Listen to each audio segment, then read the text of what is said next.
Alright, I'm doing some wiring on a Wagoneer. I really don't care about the year. It's um, pretty pointless and unnecessary to know the year off of it because of the stuff that I'm doing. As you guys can see on this shot, as you friends can see on this shot, this is a mess. And I've seen plenty of videos that regard about this situation where they build a car, customer throws $60,000 on it, car never works properly because he decided to take everything that is mechanical, uh, put an electronic fuel injection on it. That is right there. Holly just laying on the floor because it was bolted to the firewall. I'm not even. I'm not gonna explain the details of it right now. And it's also being commanded by a toggle switch center. Um, so I'm sorry, you guys can hear. I have a lot of aggravation with it. The job itself is not stressing me. The seriousness of my tone of voice is not regarding this job. I don't mind doing tedious things, long, extensive, painful wiring, diagnosis, and repairs. Um, the reason for that is because I want to talk about this as a serious matter. Um, because if you're gonna build a vehicle, whereas you lay a weld, whether you're stitching, or you're a concrete man, or you're a tile man, you gotta do a job to the best of your extended knowledge. Now, that varies, and the beauty is on the eye of the beholder, so this might look perfectly fine for somebody else. But when your job does not serve its purpose and its function, you're not doing what you're being intended to be doing, and you're also not doing what you're supposed to be doing and you're being paid to do. If your wall falls off, if your concrete was not vibrated properly, if your stitches are coming off, if your stitches are just broken because you're using cheap thread. And I understand we all have very little knowledge of many things. Count me on one of them. I don't always have a lot of knowledge on many things. And if I don't know, I go ask. I look up to those who are on top of the food chain of whatever I do, and I try to copy and mimic that to the best of my knowledge. And I will have blunt opinions from people. I will always ask my friends to be blunt with their opinions. Tell me what you think. What would make it better? Where do you want another zip tie? Where do you want another 5 pounds of zip ties?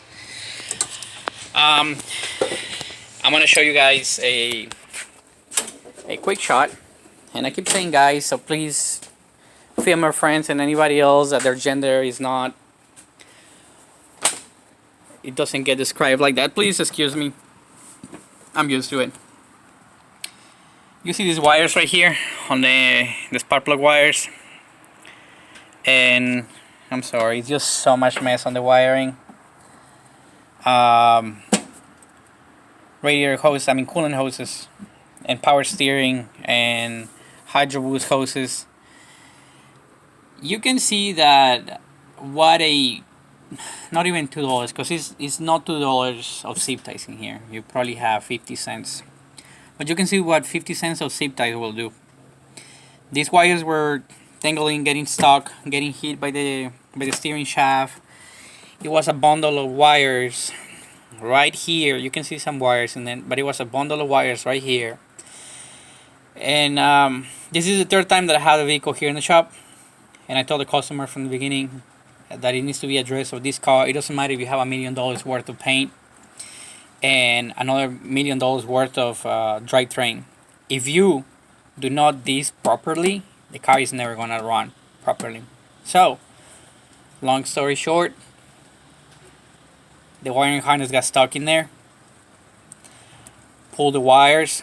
Pull the wires from the condenser. Pull the wiring harness from the AC condenser wires from the AC compressor. So the AC stopped working, the car started overheating, your lights were doing crazy stuff, it blew the fuse from your brake light, so you cannot even safely drive it over here because car has to be towed. And the computer keeps resetting itself and resetting itself. It's not even properly wired. It's not even key on, key off. You turn the car off, the computer loses its memory. So here it is again. And this time I told him, well, I am not willing and I am not going to. Oh, which, by the way, the harness that I was talking about, it was run underneath the condenser and the cooler pack and everything. So he had all the way over there and he was chewing it. And it broke the wire. So it was broken in multiple spaces. I want you guys to see, I want you friends to see this side as well. Zip ties again, probably 25 cents of zip ties in here. And let me get a proper shot, see if I can get you there. You see those hoses right there? They're almost floating in here. This fender is not gonna get rubbed down and your hoses are not gonna disappear in the next 50 miles. Now, they were underneath. They were taking the paint off. Now you can see on the reflection how nice this paint is, and it's so pointless. If the hands that are being worked on do a wrong job, getting accountable for. If the people that put the engine together, they do a wrong job, get them accountable for. Talking about fuel lines, starter wire is rubbing against the exhaust. Fuel lines loose, parking brake cables not adjusted. I done so much work on this vehicle, and I cannot stress enough. I really cannot stress enough about this situation. Seriously, I don't even know how to explain it. I seen this, firsthand. Somebody falls down and people don't even bat an eye trying to pick someone up. Help an old lady cross the street. Help a kid with trying to put a shoe on or give him a push from their bicycle. I seen him, and my brain is not wired like that, so I cannot really understand how their brain functions, and I just still can't. But the truth is that I'm pretty sure their life functions just like that. And if they're not the kind of person that expects them, if they're not the kind of person that expects other people to do for them what they don't do for people, they still have a very difficult life. Because they continue to have a lot of troubles and a lot of issues. Again, I'm not an expert on this. I have left a hose loose, a vacuum hose, or haven't tightened a radiator clamp all the way, and while the car is not leaving, I'm still checking it. Go drive it around. Tell my partner to go drive it around so he can drive it differently than when I drive it. He come back, he might have a leak. Okay, well, he has a leak, and the car has not left the shop. So you can take somebody else's lives in your hands very lightly, very quickly. You gotta pay attention what you do, how do you do it. Being a mechanic, an electrician, a plumber, an engineer, a doctor, fireman, police officer, anything that you want. If you take your job lightly and not respect it, you will end up making your job very difficult. This panel right here that is very shoot up is a panel that I have already made before, and they took on their hands of saying that my job was not good enough for them because my cuts were too straight.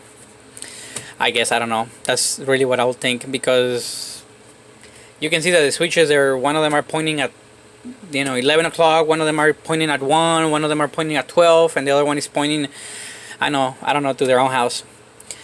And this is okay. This is a finished product. This is what the customer is gonna be when they see on their $62,000 Wagoneer. Okay. This is what is representing your business. It doesn't matter what you've been through. It doesn't matter how many hours you're sanded. It doesn't matter how many hours you polish, how many pieces you take.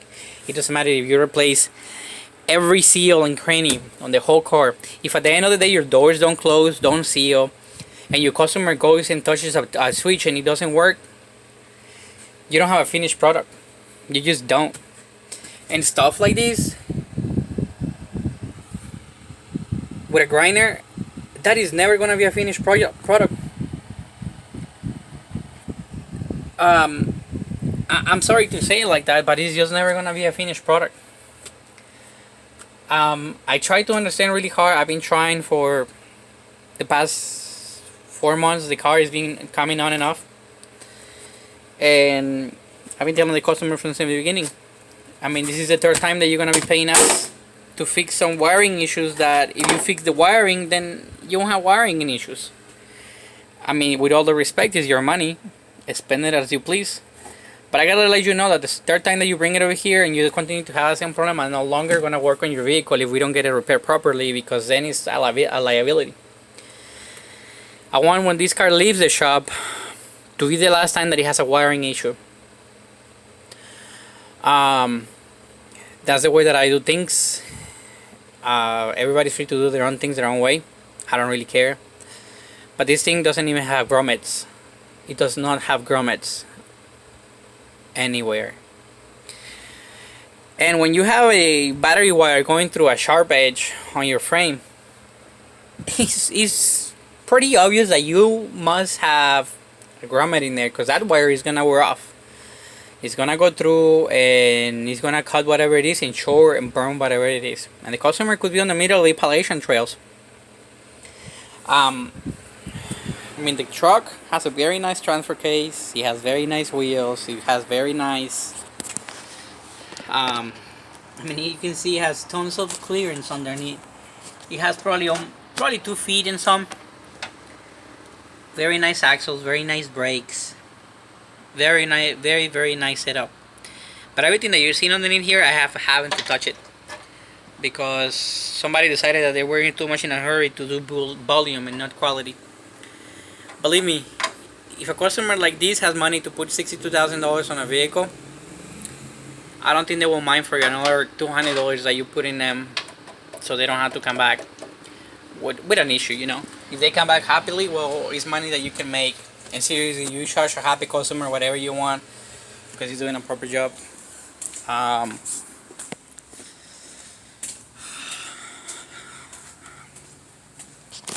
gonna go through some of the last things that I just want to mention. You know,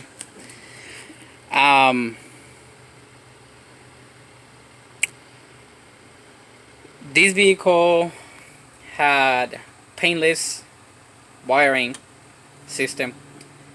Yes, very expensive wiring harness system, because everything is tagged.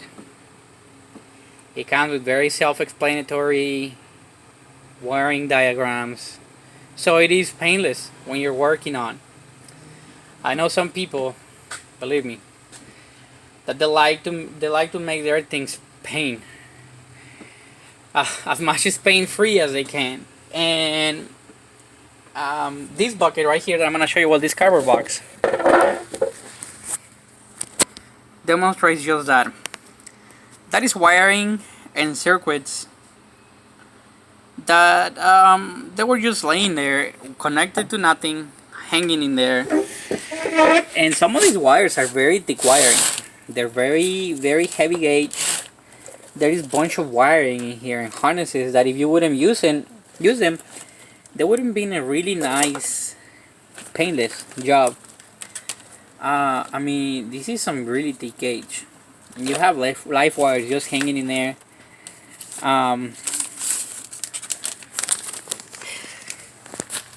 If this car gets underwater, because the customer thinks that he can, and the car probably will, any car can get underwater. It doesn't mean that it will make it alive, but if this car makes it underwater, the amount of sparks that you're gonna see is gonna be something that I don't think nobody wants to be brag about. Also, um, when you have a wire that you're done with it and you're not gonna be using or you don't know what it is for, do anybody a favor and yourself. Get some of your insulated butt connectors. Make sure you crimp them well. There's a bunch of videos over there.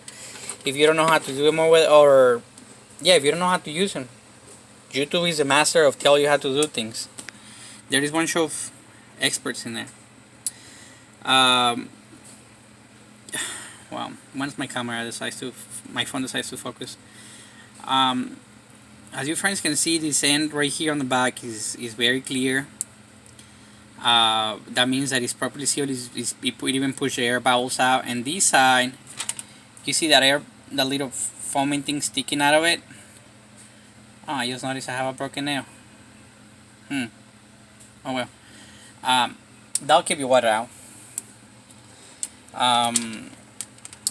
I have plenty of wiring in here that I've been doing this all day, and I still have miles of wire that I have to go through because this truck cannot even be driven. No matter what, I have tried, and it moves. Yeah, it doesn't make it really far before it has some issues. So we've seen the example of LS motors, and without GM engineers making sure that their connections are properly done, it wouldn't be like an old Jaguar or an old Sav. The car wouldn't be more reliable than the bicycle that I have on my backyard. They just wouldn't. So wiring is very important if you want to have any kind of electronics running properly. Another thing is you don't have to run. Oh my jeez! You don't have to run such a heavy gauge wiring for your switches. You should run command wires in here. Your wire gauge should be nothing but like 12, 10. All your wire needs to do from here is carry the signal but not the load. You should not be throwing wires this heavy all over the car to carry the load completely and have a hot wire. Your switch could literally melt, and in this vehicle it's a very prime example of that. You're putting so much load through these circuits that you're literally causing an overload on the circuit. It says very clearly, use this push button for 40 amps, use this other circuit for 20 amps, use this LED for so many amps, and it's exceeded it. I mean, you're running a starter stair from here. That's not what it is for. It's a push start button, yes, but it needs to command a relay to do that, not to run it from here. Let me show you what I'm gonna run. I'm gonna have to run all this other loom of wiring because I cannot even use that because they already butcher it. Let me show you where they cut it.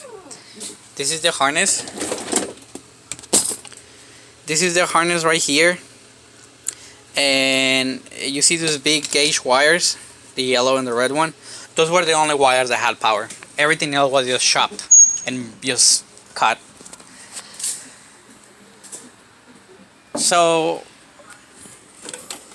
as you guys, as you friends, as you fellas can see, this is another fuse box that it has also heavy gauge wire, and it's very long. I'll say 3 feet. Yeah, I'll say about 3 feet. And it has a ground. It's all sealed. It's waterproof. I'm gonna put you fellas down for a little bit. Hold on 1 second, please.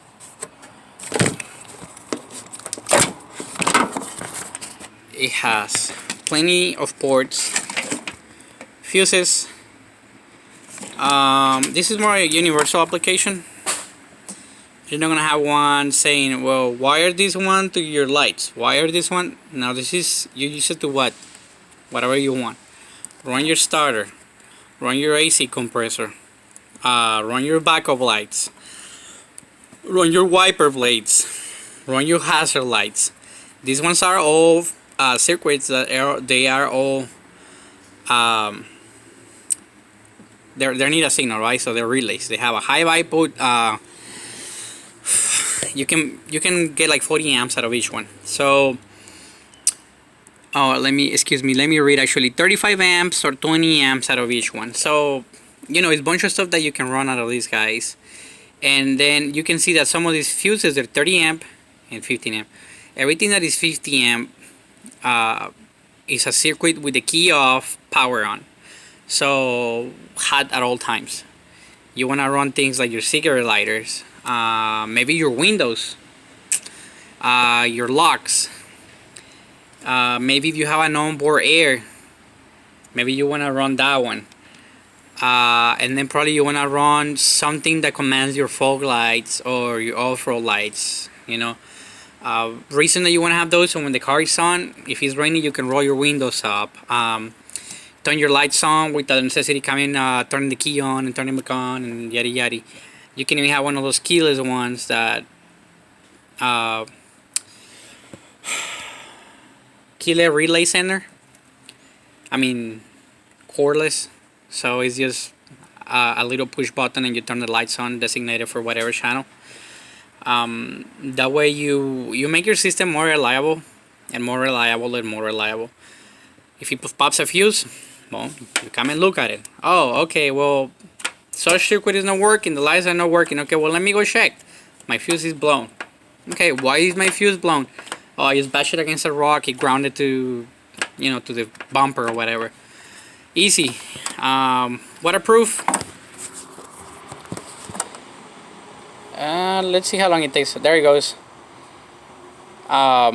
Eton, Mexico.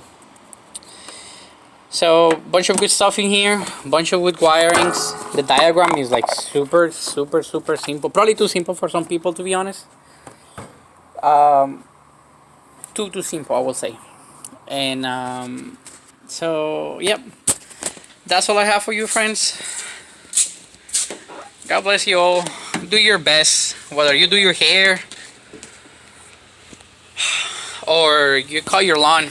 Don't leave all those little sticks picking up. You really make a as you do things on the present, you leave a past behind you, and some things are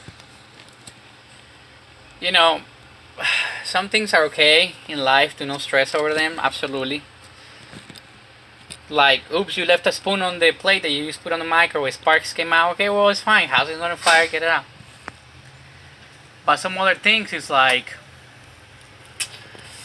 trying to use your phone in the shower if it's not waterproof and stuff like that. It's a bunch of things that really make difference in life. Be safe, take care, do a bunch of fun projects, go out, get dirty, play a lot, enjoy the sun, the snow, the leaves, the health that guys gives you. Even if your health is poor, glad to have you on the other side of the phone. We'll pray for you. We'll pray for all of us, and God is always with us and with all of us. Thank you, God, for everything that you give us every day. I'm praying for all of you all, that all your needs are met and all your necessities are listened, and God does His will on it. Take care very much. Pray a lot. Stay safe. Have a lot of fun.